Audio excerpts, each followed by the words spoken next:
Hello and welcome to my YouTube channel pre exam training. दोस्तों, AAO का practice set 3 लेकर हम आपके सामने आए हैं। चाहे आप सीडीपीओ की तैयारी कर रहे हैं, बीपीएससी 67 की तैयारी कर रहे हैं, बिहार एसआई की, एसएससी की, एनटीपीसी की, सब सवाल यहाँ पे इम्पोर्टेंट कराए जाएंगे। सभी तरह के प्रतियोगिता परीक्षाओं के लिए इम्पोर्टेंट है। वीडियो डिटेल में समझते हुए चलेंगे। वीवीआई एमसीक्यू को लाइक ज़रूर कीजिएगा अगर दिल को छू जाए, अब मेरी मेहनत दिख जाए तो, और चैनल को सब्सक्राइब कर लेंगे जो लोग नए हैं। आइए देखें आज का पहला सवाल। भारत का सबसे बड़ा कपास उत्पादक है। भारत का सबसे बड़ा कपास उत्पादक कौन सा है? महाराष्ट्र, गुजरात, पंजाब और हरियाणा में से भारत में सबसे ज़्यादा कपास जो है महाराष्ट्र में उत्पादन होता है। ध्यान रखते हुए चलेंगे, सवाल ऐसे ज़्यादा बनते हैं। डिटेल में दिखाते हुए चलेंगे ताकि आपका कन्फ्यूजन जो है दूर होते जाए। भारत को कपास का उत्पत्ति स्थल माना जाता है।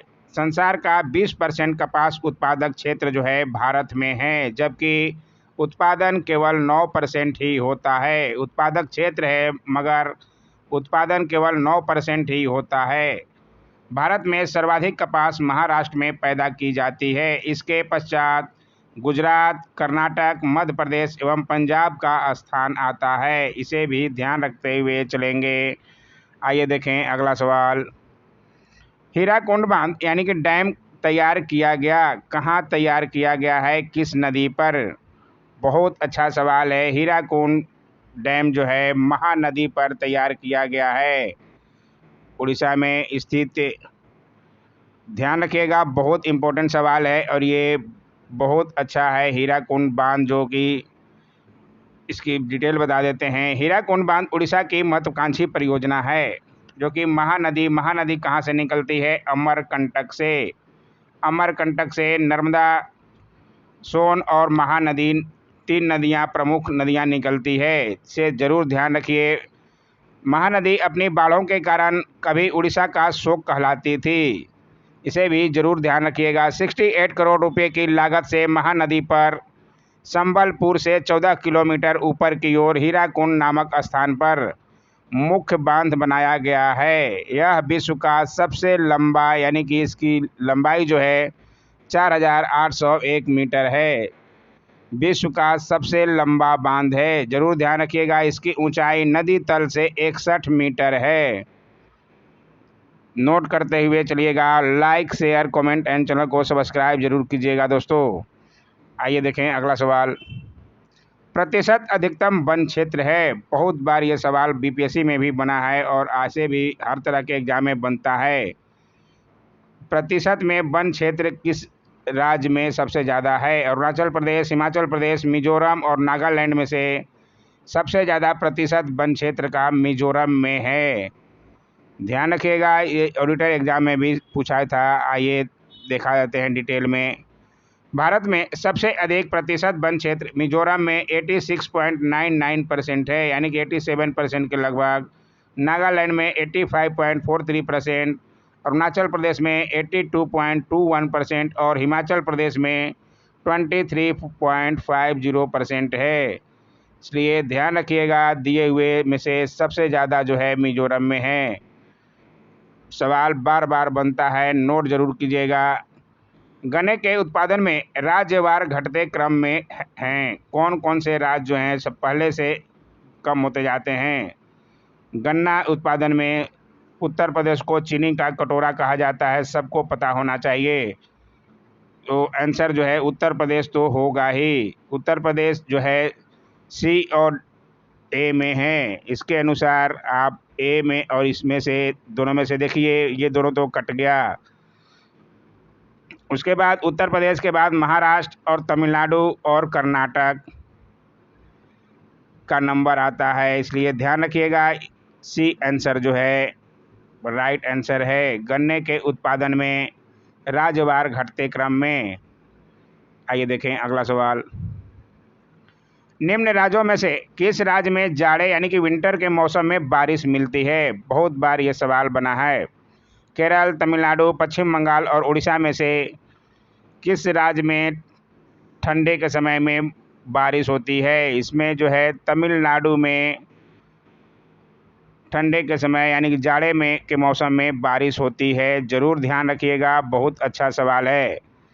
तमिलनाडु में शीतकालीन वर्षा उत्तरी पश्चिमी मानसून से होती है। वर्षा ऋतु के बाद जब मानसूनी पवनें लौट आती हैं तो वह बंगाल की खाड़ी से गुजरने के बाद उसमें कुछ आर्द्रता आ जाती है और जब ये तमिलनाडु तट से टकराती है तो वहाँ वर्षा करती है। ज़रूर ध्यान रखिएगा, बहुत अच्छा सवाल ये बार बार बनता है। आइए देखें अगला सवाल। दामोदर घाटी निगम कब स्थापित हुई? बहुत अच्छा सवाल है। प्रधानमंत्री जवाहरलाल नेहरू के समय में ही, जब वो अमेरिका से लौट के आए थे, तब ये घाटी परियोजना निगम चालू हुआ था। कब हुआ था उसमें से दिया नहीं है, क्योंकि 1948 में हुआ था। इसमें दिया नहीं है, इसलिए ऑप्शन ई होगा। ध्यान रखिएगा ई क्यों हुआ कि पूरा डिटेल दिखा देते हैं। अमेरिका की टेनेसी घाटी योजना से प्रभावित होकर भारत सरकार ने 1948 ईस्वी में, डेट जरूर ध्यान रखिएगा, 1948 ईस्वी में दामोदर घाटी निगम की स्थापना एक अधिनियम बनाकर बिहार तथा पश्चिम बंगाल की सरकार के साथ मिलकर किया था, ताकि इसके जल का उपयोग सिंचाई में किया जा सके और साथ ही बिजली का उत्पादन भी किया जा सके। पूरी बातों को समझिएगा। सबसे पहला ये दामोदर घाटी निगम की स्थापना हुई थी भारत में, किसके देखकर? टेनेसी घाटी योजना से प्रभावित होकर। ये भी जरूर ध्यान रखिएगा, 1948 ईस्वी में। आइए देखें अगला सवाल। भारत की बैंकिंग प्रणाली में उच्चतम अंक कौन सा है? बैंकिंग प्रणाली में सबसे आगे कौन है? इसमें से स्टेट बैंक ऑफ इंडिया नहीं, रिजर्व बैंक ऑफ इंडिया, जो कि बैंकों का बैंक कहलाता है, उच्चतम अंक में है। ये ध्यान रखिएगा। आइए डिटेल में दिखा दें इसकी स्थापना कब हुई थी। सवाल बार बार बनता है यहाँ से। सरकारी बैंकर के रूप में कार्य, करेंसी नोटों का निर्गमन, बैंकों के बैंक के रूप में कार्य, विदेशी विनिमय को नियंत्रित करना, साख नियंत्रण, कृषि हेतु वित्त की व्यवस्था, बैंक दर निर्धारित करना आदि रिजर्व बैंक के प्रमुख कार्य हैं। जरूर ध्यान रखिएगा, सवाल बार बार बनता है।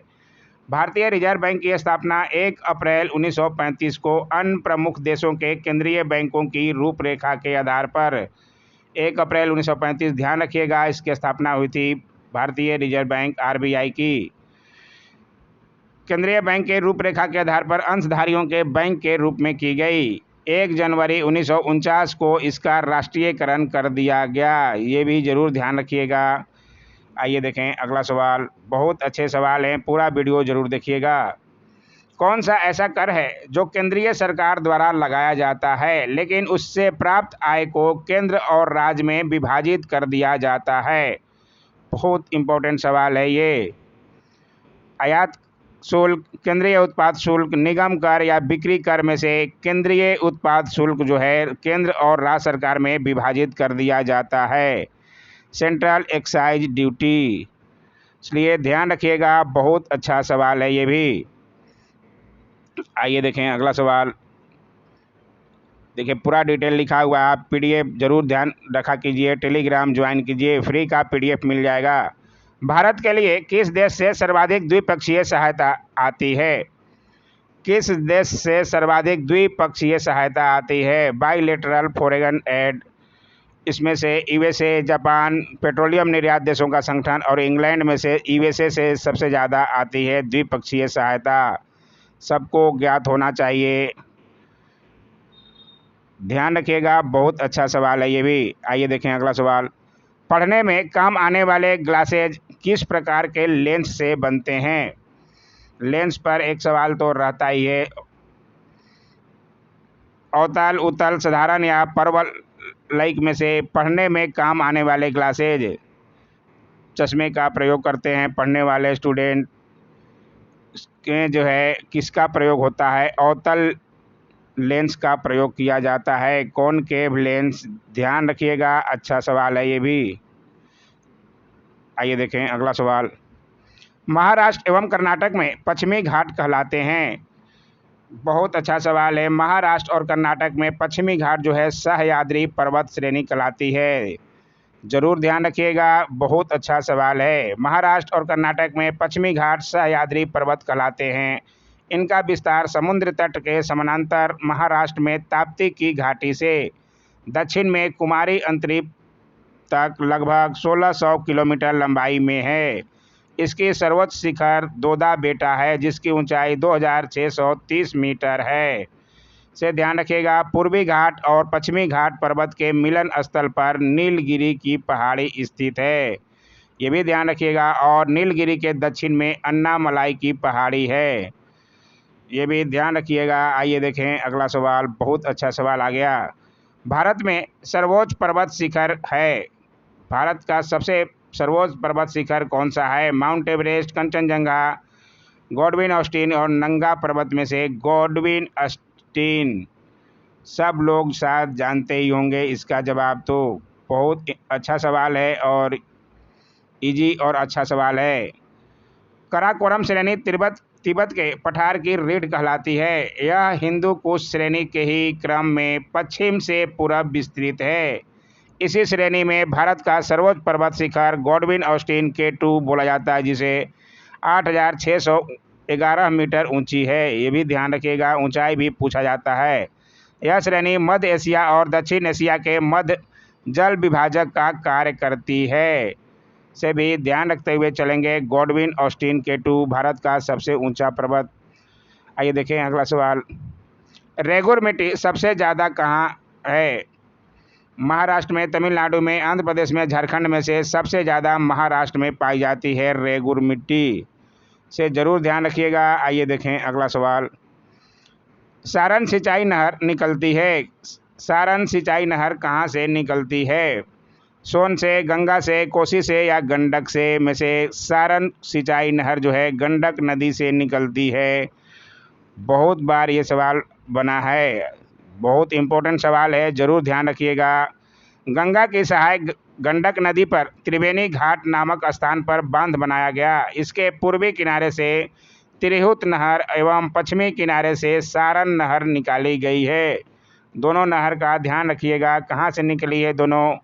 गंडक नदी से, जिससे सारण, चंपारण, मुजफ्फरपुर और दरभंगा जिलों में लगभग 10 लाख हेक्टेयर भूमि सिंचित होती है। सारण नहर से चंपारण, मुजफ्फरपुर और दरभंगा जिलों में भूमि सिंचाई होता है। ध्यान रखिएगा। लाइक, शेयर, कमेंट, चैनल को सब्सक्राइब जरूर कीजिएगा अगर अच्छा लगे तो।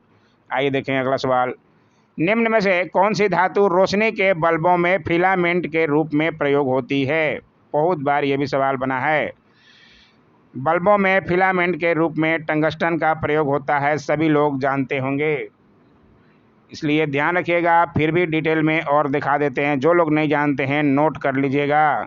टंगस्टन धातु का प्रयोग विद्युत बल्बों में रोशनी उत्पन्न करने के लिए किया जाता है। इसकी खोज 1783 ईस्वी में WR ब्रदर्स ने किया था। ये भी ध्यान रखिएगा। इसका गलनांक 3420 डिग्री सेंटीग्रेड तथा क्वथनांक 5860 डिग्री सेंटीग्रेड होता है। से भी नोट करते हुए चलिएगा। लाइक, शेयर और कमेंट, चैनल को सब्सक्राइब जरूर करते चलें, जो लोग नहीं किए हैं। ठोस कपूर से कपूर वाष्प बनाने की प्रक्रिया को कहते हैं, क्या कहते हैं? ठोस कपूर से कपूर वाष्प। बहुत बार ये सवाल बना है, इसे ऊर्ध्वपातन, सब्लिमेशन कहा जाता है। सवाल जो है ये बार बार बनता है घुमा फिरा कर, समझ लीजिए एक बार, कन्फ्यूजन नहीं होगा। ऊर्ध्वपातन यानी कि सब्लिमेशन वह प्रक्रिया है जिसमें ठोस पदार्थ गर्म किए जाने पर द्रव अवस्था में आए बिना वाष्प बन जाता है। ये बात को आप ध्यान रखिएगा। और पुनः ठंडा किए जाने पर द्रव अवस्था में आए बिना ठोस बन जाता है, जैसे कपूर, आयोडीन, नौशादर, ये सब इसके उदाहरण हैं। सवाल ऐसे बनता है, इनका नाम जरूर ध्यान रखिएगा। ठोस का द्रव के रूप में परिवर्तित होने की क्रिया को द्रवण, और जिस स्थिर ताप पर ठोस पिघलकर द्रवावस्था में आता है उसे द्रव का द्रवनांक यानी कि मेल्टिंग पॉइंट कहा जाता है। से ज़रूर ध्यान रखिएगा और चैनल को सब्सक्राइब कर लीजिएगा। अब निम्न में से कौन सा धातु अर्धचालक की तरह ट्रांजिस्टर में प्रयोग होती है? इसमें से अर्धचालक की तरह ट्रांजिस्टर में प्रयोग तांबा, जर्मेनियम, ग्रेफाइट और चांदी में से कौन सा धातु प्रयोग होता है? इसमें जर्मेनियम जो है प्रयोग होता है ट्रांजिस्टर में, इसलिए ध्यान रखिएगा। ये भी अच्छा सवाल है। आइए देखें अगला सवाल। टरबाइन और डायनामो से बिजली प्राप्त करने में किस ऊर्जा को विद्युत ऊर्जा में परिवर्तित करते हैं? सवाल बार बार बनता है घुमा फिरा कर। किस ऊर्जा को, यांत्रिक ऊर्जा को विद्युत ऊर्जा में परिवर्तित डायनामो करता है? बहुत बार ये बताया गया है ऑडिटर वालों के लिए प्रैक्टिस सेटों में। जो लोग नए हैं वो लोग जान जाएं, मैकेनिकल ऊर्जा उसको कहते हैं। मैकेनिकल ऊर्जा को विद्युत ऊर्जा में परिवर्तित करता है डायनामो यानी टरबाइन। जरूर ध्यान रखिएगा। विद्युत जनित्र के द्वारा यांत्रिक ऊर्जा को विद्युत ऊर्जा में बदला जाता है। विद्युत जनित्र का सिद्धांत विद्युत चुंबकीय प्रेरण पर आधारित है। टरबाइन को जल की धारा से चलाकर विद्युत का उत्पादन किया जाता है। इसे भी जरूर ध्यान रखिए। अच्छा लगे तो सब्सक्राइब जरूर कीजिएगा। आइए देखें अगला सवाल। तेल और प्राकृतिक गैस आयोग ONGC कब स्थापित हुआ था? 1856 ईस्वी में, 1914 में, 1936 में और 1956 में से तेल एवं प्राकृतिक गैस आयोग ONGC की स्थापना 1956 ईस्वी में की गई थी। जरूर ध्यान रखिएगा। बहुत अच्छा सवाल है।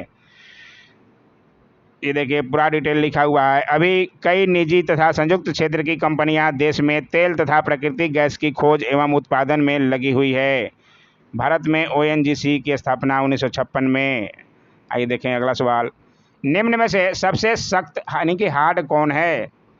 सबको ज्ञात होना चाहिए। ये सवाल तो बहुत इजी भी है और बहुत अच्छा सवाल है, बार बार बनता है। सबसे सख्त यानी कि हार्ड जो है हीरा होता है, इसलिए ध्यान रखिएगा। बहुत इजी और बहुत अच्छा सा सवाल है। हीरा कार्बन का शुद्ध अपर रूप है। यह ज्ञात पदार्थों में सबसे अधिक कठोर है। यह पारदर्शक और विद्युत तथा ताप का कुचालक होता है। ये लाइन जरूर ध्यान रखिएगा। और हीरा कार्बन का शुद्ध अपर रूप है। ये सवाल भी कल ही बताया था प्रैक्टिस सेट 2 में भी। हीरे का उपयोग शीशा काटने में किया जाता है। क्वार्ट्ज और प्लेटिनम भी कठोर पदार्थ है, लेकिन हीरे से नहीं। हीरे सबसे ज़्यादा हीरा है कठोर होता है। आइए देखें अगला सवाल, आज का आखिरी सवाल। निम्न में से किसे शुष्क बर्फ कहते हैं?